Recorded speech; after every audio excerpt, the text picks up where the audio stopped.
ಮುಸ್ಲಿಮರಿಗೂ ಅಯ್ಯಪ್ಪನಿಗೂ ಏನು ಸಂಬಂಧ? ಕೇರಳದ ಒಂದು ಮಸೀದಿಯಲ್ಲಿ ಅಯ್ಯಪ್ಪ ಸ್ವಾಮಿಯ ಪೂಜೆ ಯಾಕೆ ನಡೆಯುತ್ತದೆ? ಶಬರಿಮಲೆ ಅಯ್ಯಪ್ಪನ ದರ್ಶನಕ್ಕೆ ಹೋಗುವವರು ಕೇರಳದಲ್ಲಿರುವ ಈ ಮಸೀದಿಗೆ ಭೇಟಿ ಕೊಡುವುದು ಯಾಕೆ? ಹೌದು, ಇಂತಹ ಹಲವು ರೋಚಕ ಪ್ರಶ್ನೆಗಳಿಗೆ ಈ ವಿಡಿಯೋ ನಿಮಗೆ ಉತ್ತರ ಕೊಡ್ತಾ ಇದೆ. ಅದಕ್ಕಿಂತ ಮೊದಲು ನೀವು ನಮ್ಮ ಚಾನಲ್ಗೆ ಹೊಸಬರಾಗಿದ್ದರೆ ದಯವಿಟ್ಟು ಈಗಲೇ ಸಬ್ಸ್ಕ್ರೈಬ್ ಮಾಡಿ, ಜೊತೆಗೆ ಬೆಲ್ ಐಕನ್ ಕೂಡ ಪ್ರೆಸ್ ಮಾಡಿ.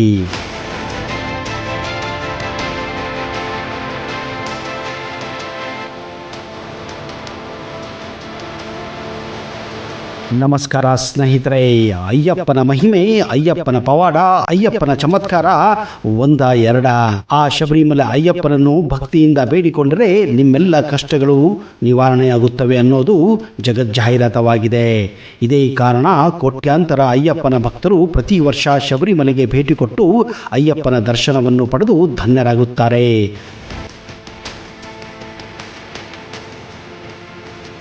ಭಕ್ತರು ತಮ್ಮ ಕಷ್ಟಗಳನ್ನು ದೂರಾಗಿಸುವಂತೆ ಅಯ್ಯಪ್ಪ ಸ್ವಾಮಿಯ ಬಳಿ ಬೇಡಿಕೆಯನ್ನಿಟ್ಟು ಮಾಲೆಯನ್ನು ಧರಿಸುತ್ತಾರೆ. ಮಾಲೆ ಧರಿಸಿದಾಗ ಭಕ್ತರು ಕಠಿಣ ವ್ರತವನ್ನು ಪಾಲಿಸಬೇಕಾಗುತ್ತದೆ.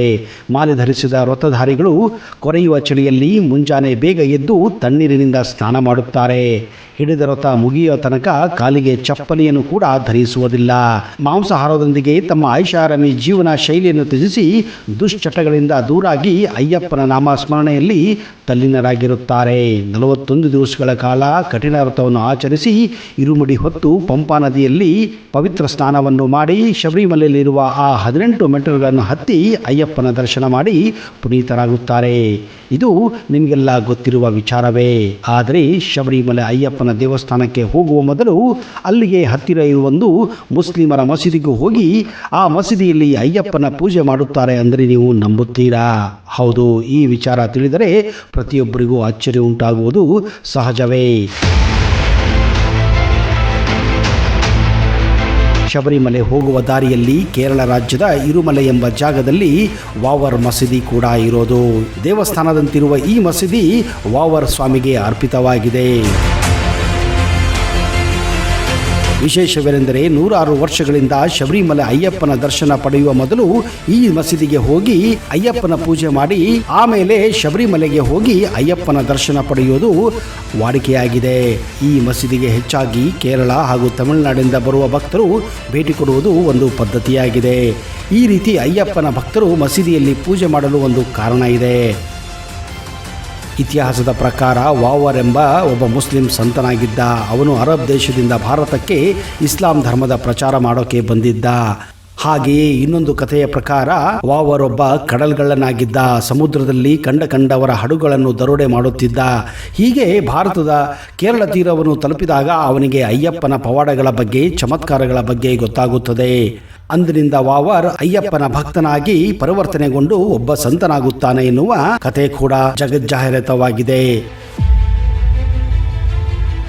ಮುಂದೆ ಅವನು ಅಯ್ಯಪ್ಪನ ದರ್ಶನಕ್ಕೆ ಹೋಗುವ ಭಕ್ತಾದಿಗಳನ್ನು ಕಾಪಾಡುವ ಜವಾಬ್ದಾರಿಯನ್ನು ಹೊತ್ತುಕೊಳ್ಳುತ್ತಾನೆ ಎಂದು ಹೇಳಲಾಗುತ್ತದೆ.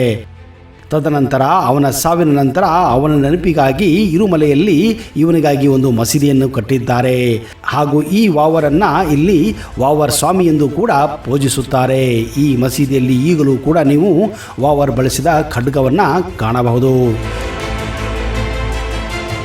ಇದೇ ಕಾರಣ ಶಬರಿಮಲೆಯಂತಹ ದಟ್ಟ ಕಾಡಿನಲ್ಲಿ ಪ್ರಾಣಿಗಳಿಂದ ಹಾಗೂ ದರೋಡೆಕೋರರಿಂದ ರಕ್ಷಣೆಗಾಗಿ ಅಯ್ಯಪ್ಪನ ಭಕ್ತರು ಇಲ್ಲಿ ವಾವರ್ ಸ್ವಾಮಿಯನ್ನು ಮಸೀದಿಯಲ್ಲಿ ಪೂಜಿಸುವ ಒಂದು ವಾಡಿಕೆ 106 ವರ್ಷಗಳಿಂದ ನಡೆದುಕೊಂಡು ಬಂದಿದೆ. ವಿಶೇಷವೇನೆಂದರೆ ಒಂದು ಮುಸ್ಲಿಂ ಮಸೀದಿಯಲ್ಲಿ ಹಿಂದೂ ದೇವರ ಜೈಕಾರ ಆಗುತ್ತದೆ ಅಂದರೆ ನೀವು ನಂಬಲೇಬೇಕು.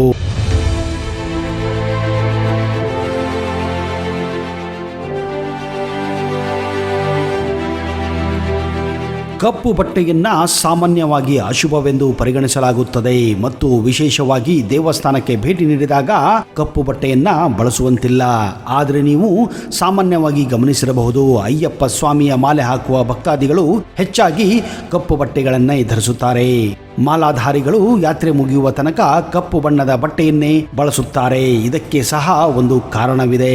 ಹಾಗಾದ್ರೆ ಅಯ್ಯಪ್ಪನ ಭಕ್ತರು ಯಾಕೆ ಕಪ್ಪು ಬಟ್ಟೆಯನ್ನು ಧರಿಸುತ್ತಾರೆ ಅನ್ನುವುದರ ಹಿಂದೆ ಇರುವ ರಹಸ್ಯವನ್ನ ತಿಳಿಯಬೇಕೆಂದರೆ ಈ ವಿಡಿಯೋನ ನೀವು ಕೊನೆವರೆಗೂ ನೋಡಲೇಬೇಕು. ಅದಕ್ಕಿಂತ ಮೊದಲು ನೀವು ನಮ್ಮ ಚಾನಲ್ಗೆ ಹೊಸಬರಾಗಿದ್ದರೆ ದಯವಿಟ್ಟು ಈಗಲೇ ಸಬ್ಸ್ಕ್ರೈಬ್ ಮಾಡಿ, ಜೊತೆಗೆ ಬೆಲ್ ಐಕನ್ ಕೂಡ ಪ್ರೆಸ್ ಮಾಡಿ.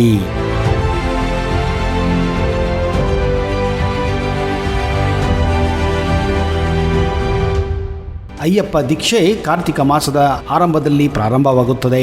ಅಯ್ಯಪ್ಪನ ದೀಕ್ಷೆಯನ್ನು ಅತ್ಯಂತ ಕಠಿಣ ನಿಯಮದೊಂದಿಗೆ ನಡೆಸಲಾಗುತ್ತದೆ. ಅಯ್ಯಪ್ಪ ದೀಕ್ಷೆಯು ಇಷ್ಟಾರ್ಥಗಳನ್ನು ಪೂರೈಸಲು ಮತ್ತು ಕಷ್ಟಗಳನ್ನು ತೊಡೆದುಹಾಕುವ ಸಂಕಲ್ಪದಿಂದ ಮಾಡುವ ಒಂದು ಕಠಿಣ ದೀಕ್ಷೆಯಾಗಿದೆ.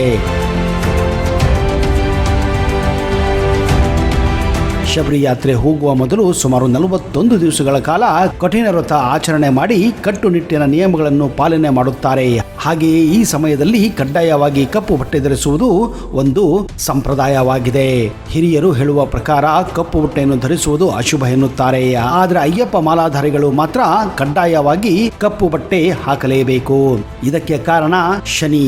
ಹೌದು, ಶನಿ ಹಾಗೂ ಅಯ್ಯಪ್ಪನಿಗೂ ಏನು ಸಂಬಂಧ ಎಂಬುವ ಅನುಮಾನ ನಿಮಗೆ ಇರಬಹುದು. ಅದಕ್ಕೆ ಉತ್ತರ ಇಲ್ಲಿದೆ. ನಂಬಿಕೆಯ ಪ್ರಕಾರ ಅಯ್ಯಪ್ಪನ ದೀಕ್ಷೆ ತೆಗೆದುಕೊಳ್ಳುವುದರಿಂದ ಶನಿಯ ಕಾಟ ಇರುವುದಿಲ್ಲ ಎನ್ನುತ್ತಾರೆ. ತನ್ನ ಭಕ್ತರಿಗೆ ಯಾವುದೇ ರೀತಿಯ ಸಮಸ್ಯೆಯನ್ನು ಮಾಡಬಾರದು ಎಂದು ಶನಿಗೆ ಅಯ್ಯಪ್ಪ ಆಜ್ಞಾಪಿಸಿದ್ದಾನೆ ಎಂದು ಸಹ ಹೇಳಲಾಗುತ್ತಿದೆ. ಅಲ್ಲದೆ ಅಯ್ಯಪ್ಪನ ಈ ಮಾತಿಗೆ ಒಪ್ಪಿಕೊಂಡ ಶನಿ ಸಹ ವ್ರತ ಮಾಡುವಾಗ ಕಪ್ಪು ಬಟ್ಟೆ ಧರಿಸಬೇಕು ಎಂದು ಷರತ್ತು ಹಾಕಿದ್ದ ಎಂದು ನಂಬಲಾಗಿದೆ. ಇದೇ ಕಾರಣದಿಂದ ಮಾಲಾಧಾರಿಗಳು ಕಪ್ಪು ಬಟ್ಟೆಯನ್ನ ಧರಿಸುತ್ತಾರೆ. ಸಾಮಾನ್ಯವಾಗಿ ಸಡೆಸಾತಿ ಆರಂಭವಾದರೆ 7 ವರ್ಷಗಳ ಕಾಲ ಹಿಂಸೆ ಅನುಭವಿಸಬೇಕಾಗುತ್ತದೆ. ಜೀವನದಲ್ಲಿ ಕಷ್ಟಗಳು ಸಾಲು ಸಾಲಾಗಿ ಬರಲು ಪ್ರಾರಂಭಿಸುತ್ತವೆ. ಆದರೆ ಅಯ್ಯಪ್ಪನ ಮಾಲೆ ಹಾಕುವುದರಿಂದ ಶನಿಯ ಪ್ರಭಾವ ಕಡಿಮೆ ಆಗುತ್ತದೆ ಹಾಗೂ ಯಾವುದೇ ಸಮಸ್ಯೆ ಆಗುವುದಿಲ್ಲ ಎಂದು ನಂಬಲಾಗಿದೆ. ಅಲ್ಲದೆ ಈ ಕಪ್ಪು ಬಟ್ಟೆಯು ಎಲ್ಲಾ ಲೌಕಿಕ ಆಸೆಗಳನ್ನು ಮರೆತು ಅಯ್ಯಪ್ಪನ ಧ್ಯಾನದಲ್ಲಿ ಮಗ್ನರಾಗುವುದರ ಸಂಕೇತ ಸಹ ಎಂದು ಹೇಳಲಾಗಿದೆ. ಹಾಗೆಯೇ ಚಳಿಗಾಲದಲ್ಲಿ ವ್ರತ ಮಾಡುವುದರಿಂದ ದೇಹದ ಉಷ್ಣಾಂಶ ಕಾಪಾಡಿಕೊಳ್ಳಲು ಇದು ಸಹಾಯ ಮಾಡುತ್ತದೆ. ಇನ್ನು 41 ದಿನಗಳ ವ್ರತ ಮಾಡಿದ ನಂತರ ಶಬರಿಮಲೆ ಯಾತ್ರೆಗೆ ಹೋಗುತ್ತಾರೆ. ಅಲ್ಲಿ ಮಕರ ಸಂಕ್ರಾಂತಿಯ ದಿನ ಮಕರ ಜ್ಯೋತಿಯನ್ನು ನೋಡಿ ಅಯ್ಯಪ್ಪನ ದರ್ಶನ ಪಡೆದು ವ್ರತ ಪೂರ್ಣಗೊಳಿಸುತ್ತಾರೆ. ತಮ್ಮ ಹಣೆಗೆ ವಿಭೂತಿ ಅಥವಾ ಚಂದನವನ್ನು ಹಚ್ಚಿಕೊಂಡು ಮುಖ ಕ್ಷೌರವನ್ನು ಮಾಡಿಸದೆ ಬೆಳಗ್ಗೆ ಮತ್ತು ಸಂಜೆ ತಣ್ಣೀರಿನಲ್ಲಿ ಸ್ನಾನ ಮಾಡುತ್ತಾ ಅಯ್ಯಪ್ಪನ ಆರಾಧನೆ ಮಾಡುವ ಭಕ್ತರು ಸಂಕ್ರಾಂತಿ ಸಮಯದಲ್ಲಿ ಎಲ್ಲರೂ ತಂಡವಾಗಿ ಗುರುಸ್ವಾಮಿ ಎಂದು ಕರೆಯುವ ನಾಯಕನ ನೇತೃತ್ವದಲ್ಲಿ ಶಬರಿಮಲೆಗೆ ತಲುಪುತ್ತಾರೆ. ಮಕರ ಸಂಕ್ರಾಂತಿಯ ರಾತ್ರಿ ಅಯ್ಯಪ್ಪನ ದೇವಸ್ಥಾನದ ಬಳಿ ಆಕಾಶದಲ್ಲಿ ಒಂದು ಬೆಳಕು ಅದ್ಭುತವಾಗಿ ಗೋಚರಿಸುತ್ತದೆ. ದಟ್ಟ ಕತ್ತಲೆಯಲ್ಲೂ ಬೆಳಕು ಪ್ರಕಾಶಮಾನವಾಗಿ ಬೆಳಗುತ್ತದೆ. ಈ ಬೆಳಕನ್ನು ನೋಡಿದಾಗಲೆಲ್ಲ ಅದರ ಜೊತೆಯಲ್ಲಿ ಶಬ್ದವು ಕೇಳಿಬರುತ್ತದೆ ಎಂದು ನಂಬಲಾಗಿದೆ.